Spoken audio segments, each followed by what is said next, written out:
भाइयों बहनों नमस्कार। All India anganwadi news channel में आपका स्वागत है। चैनल से जुड़ने के लिए नीचे दिख रहे रेड कलर के सब्सक्राइब बटन पर आपको सबसे पहले क्लिक करना है। फिर साइड में एक नोटिफिकेशन बेल यानी घंटी बन के आएगी, उस पर जब आप दबाएंगे तो 3 घंटी आपको दिखेंगी, जिनमें सबसे ऊपर आल वाली घंटी आप लोगों को दबा लेनी है। आंगनबाड़ी सेविका सहायिका मिनी बहनों, आज शाम की सच्ची खबरों में आप सभी का स्वागत है। जैसा कि आप देख सकती हैं, बिहार सरकार में आज से जो है आंगनबाड़ी केंद्रों का जो समय है वो परिवर्तित हो चुका है।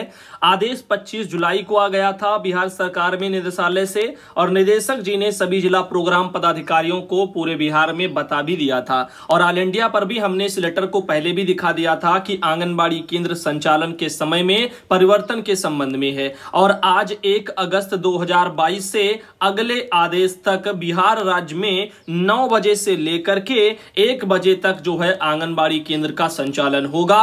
और ये आप लोगों को ध्यान रखना है, आज बिहार में इसी समय पर केंद्र खुले हैं। अब अगले आदेशों तक यही समय रहेगा, 9 बजे से 1 बजे।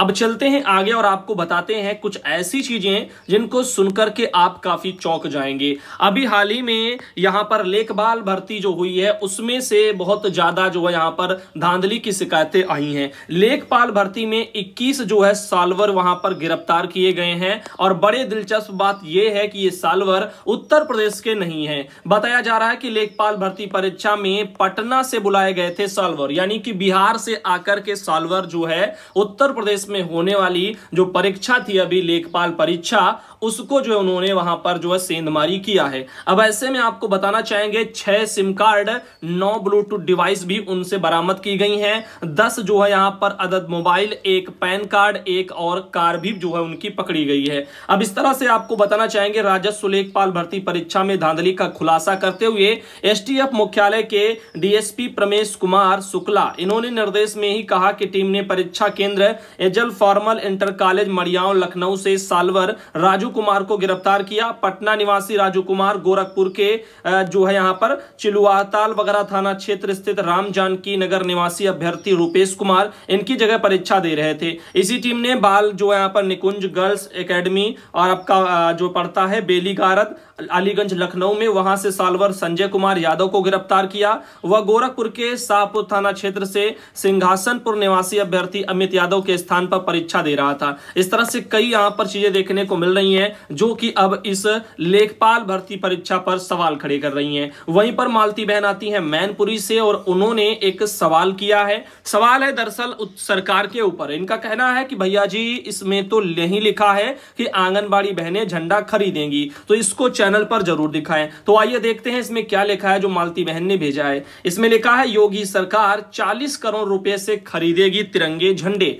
अब यहां पर यह लखनऊ में राज्य ब्यूरो में खबर एक प्रकाशित की गई है। अब बड़े शर्म की बात है, तमाम विभागों में जो छोटे छोटे कर्मचारी हैं उनसे विभागीय अधिकारी वसूली का एक जरिया बना लिया है। यहां पर कहने के लिए तो अमृत महोत्सव मनाया जा रहा है, लेकिन 20 रुपये के जहर छोटे छोटे कर्मचारियों को अधिकारियों के द्वारा पिलाया जा रहा है, जिसके चलते वसूलियां हो रही हैं झंडे के नाम पर। आपको बता दें कि आजादी के अमृत महोत्सव के तहत सरकार हर घर तिरंगा कार्यक्रम आयोजित कर रही है। योगी सरकार ने प्रदेश भर में 4.5 करोड़ से अधिक भवनों पर तिरंगा फहराने का लक्ष्य निर्धारित किया है। इसके लिए तय हुआ है कि 40 करोड़ रुपए से झंडे खरीदे जाएंगे और इसमें 30 करोड़ रुपया पंचायती राज विभाग जबकि 10 करोड़ रुपया नगर विकास विभाग खर्च करेगा। अब बताइए, जब 40 करोड़ रुपया खर्च हो रहा है झंडे के लिए, तो फिर ये वसूलियां विभागों में अधिकारी क्यों करा रहे हैं और किस मानक के अनुसार करा रहे हैं? क्या शासन से कोई ऐसा आदेश आया है कि जो है अधिकारी यहां पर झंडों के नाम पर वसूली करेंगे?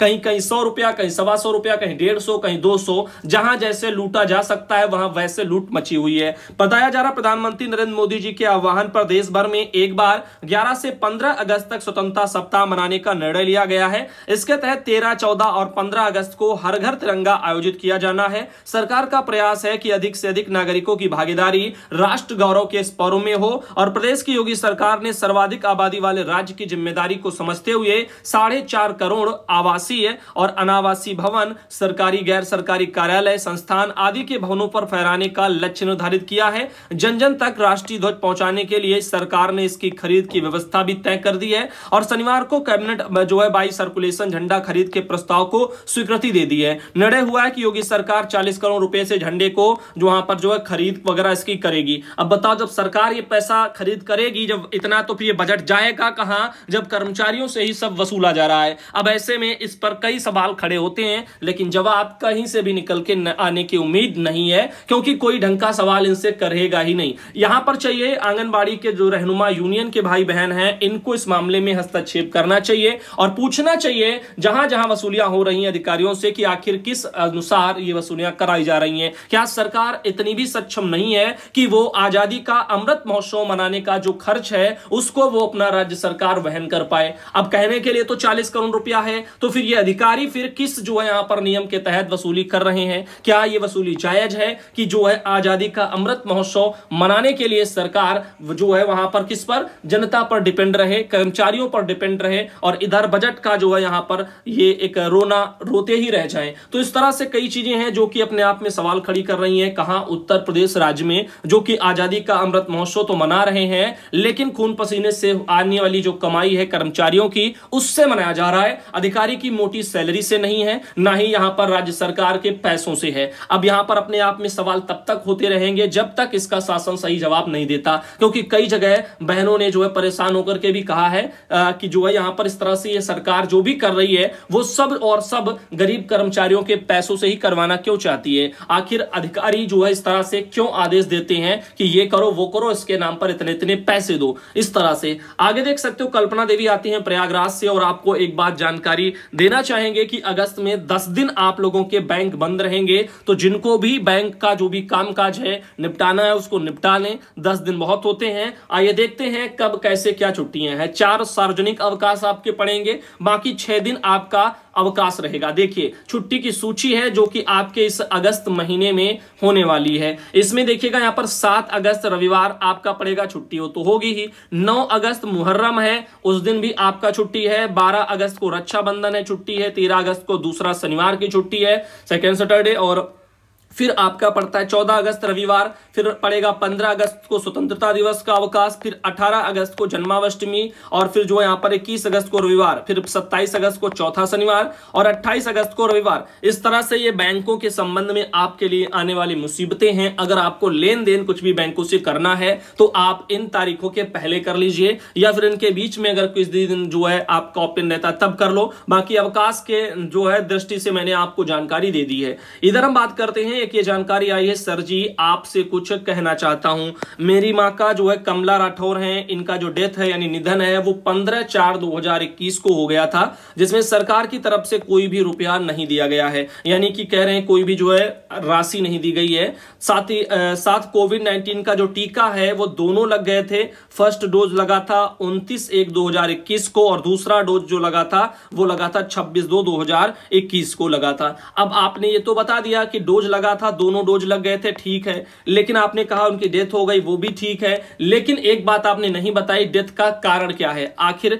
किस वजह से हुई? क्या कोविड की वजह से हुई? अगर कोविड की वजह से हुई है, डोज लगने के बावजूद भी हुई है, तो फिर और ड्यूटी पर आप हैं वो थी, तो ऐसे में आपको जरूरत क्या पड़ेगा? वही आपको रिपोर्ट जरूरत पड़ेगी जिसके आधार पर ये आप बता पाए कि जो है यहां पर उनको कोविड हुआ था। तो कहीं ना कहीं आपके पास वो होना चाहिए, और उसके अलावा आपने अप्लाई किया था कि नहीं, तो इस बारे में आप जो है आपने ज्यादा जानकारी तो साझा नहीं की है, इसीलिए मैं आपको उचित सलाह नहीं दे सकता हूं। अगर जो है आप लोगों ने सब कुछ किया है और फिर भी ऊपर से ही कुछ नहीं हुआ तो बात अलग है, इस बारे में आप फिर अपना डीपीओ से बात कर सकते हैं। बाकी अभी तो कारण ही आपने नहीं बताया है कैसे हुआ क्या हुआ है, तो इस बारे में कहा नहीं जा सकता। जो भी सरकार से मदद मिलनी थी वो कोविड वगैरह से होने के बावजूद अगर जो है आपकी डेथ होती है कोविड के कारण, तो फिर मिलने के लिए अनुकंपा राशि जो है बताया गया था, और उसको जो है आप लोगों को बताना होगा। अब देखो यहाँ पर बीएलओ के खाते में 50,000 रुपए वगैरह निकाल लिए गए हैं, तो अभी ये ऑनलाइन ठगी वाला सिस्टम आप देख रहे हो। अभी कुछ दिन पहले मैंने आपको दिखाया था, ऐसे ही एक कॉल हमारे पास भी आया था जिस पर मैंने आपको लाइव वीडियो दिया था, उसमें बातचीत करते हुए भी दिया था। तो उम्मीद है आप लोग जो है जो देखते हैं वो सीखते हैं, और उनको इन जो है चीजों से, इन मुसीबतों से दूर रहना पड़ता है। अब ये अजीत मल जो है उनके वहां से की जानकारी है, साइबर ठग ने बीएलओ जो शिक्षक हैं उनको ठगी का शिकार बना लिया है। 50,000 रुपए इनके के खाते से उड़ा दिए हैं। तो इस तरह से आप सब थोड़ा थोड़ा सावधान रहा करें। जो भी कोई अगर आपसे कहे कि फला प्ले स्टोर में चले जाओ और जो है फला फला ऐप है, जैसे कि एक एनीडेस्क हो गया, ऐसे तमाम है, तो इसको डाउनलोड कर लो, ओटीपी आएगी, वो बता दो, ये कर दो, वो कर दो, कुछ भी मत करो। यहां तक कि अगर आपके पास कॉल आती है, आपको लालच देने का प्रयास करता है पैसों से रिलेटेड, चाहे वो 2 हो, चाहे 10 हो, चाहे 10,000 हो, चाहे 10 लाख हो, चाहे 10 करोड़ हो, कुछ भी कहता है, तो अगर आप लालची प्रवृत्ति के इंसान हैं तो ठगी का शिकार याद रखना आप ही होंगे और कोई नहीं होगा। यह सबसे बड़ा कारण है। और लालच बुरी बला होती है, पैदा होते ही सब लोग उसको सिखाते हैं, उसके बावजूद भी लोग उसी में फंसते हैं, क्योंकि उस इंसान की जो प्रवृत्ति ही उस टाइप की बन जाती है